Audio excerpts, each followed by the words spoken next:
Terima kasih Anda masih menyaksikan Kompas Petang. Terpidana mati kasus penyelundupan 2,6 kg heroin, Mary Jane Veloso merespons rencana pemindahannya dari Indonesia ke Filipina. Mary Jane Veloso yang sudah 15 tahun mendekam di penjara mengapresiasi keputusan pemerintah Indonesia yang akan memindahkannya ke Filipina karena bisa berada dekat dengan keluarganya.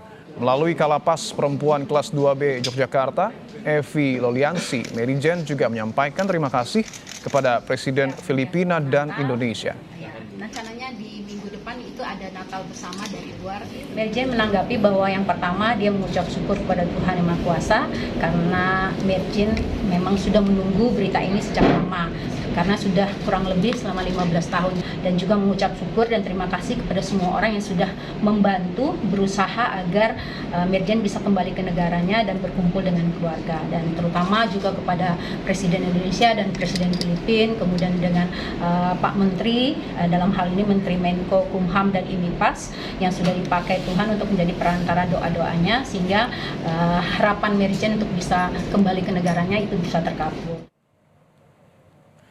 Sementara itu, pakar hukum internasional menilai rencana pemindahan terpidana mati Mary Jane rumit. Selain tidak ada aturan yang detail mengenai pemindahan tahanan, permohonan grasi atas Mary Jane pun belum dikabulkan. Pada masa pemerintahan Joko Widodo, permohonan grasi ditolak. Pemerintah Filipina harus menghormati putusan hukum Indonesia atas vonis mati Mary Jane. Hikmahanto khawatir kedaulatan hukum Indonesia akan terganggu dan jangan sampai ada permintaan serupa dari negara lain dan berpotensi mengusik kedaulatan hukum. Apakah Filipina sebagai sebuah negara yang sudah menghapuskan hukuman mati bisa menjalankan atau menghormati dalam konteks menjalankan putusan hukuman mati itu di Filipina? Tentu mengirim kembali Mary Jane ke Filipina atas dasar kesepakatan yang dibuat oleh Presiden Prabowo dengan Presiden Marcos itu merupakan hal yang sah-sah saja. Tetapi yang pasti jangan sampai apa yang disepakati ini harus melanggar hukum di Indonesia. Menko Bidang Hukum, HAM, Imigrasi, dan Pemasyarakatan Yusril Iza Mahendra bilang pemindahan terpidana mati Mary Jane dilandasi persyaratan bahwa pemerintah Filipina harus mengakui putusan yang dibuat di Indonesia dan saat dipindah Filipina wajib melaksanakan sisa hukuman narapidana.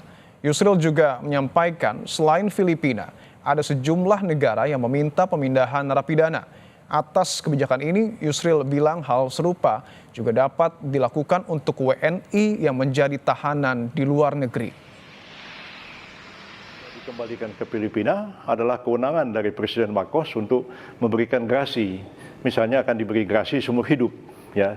Maka dia akan menjalani pidana seumur hidup di Filipina berdasarkan putusan pengadilan Indonesia.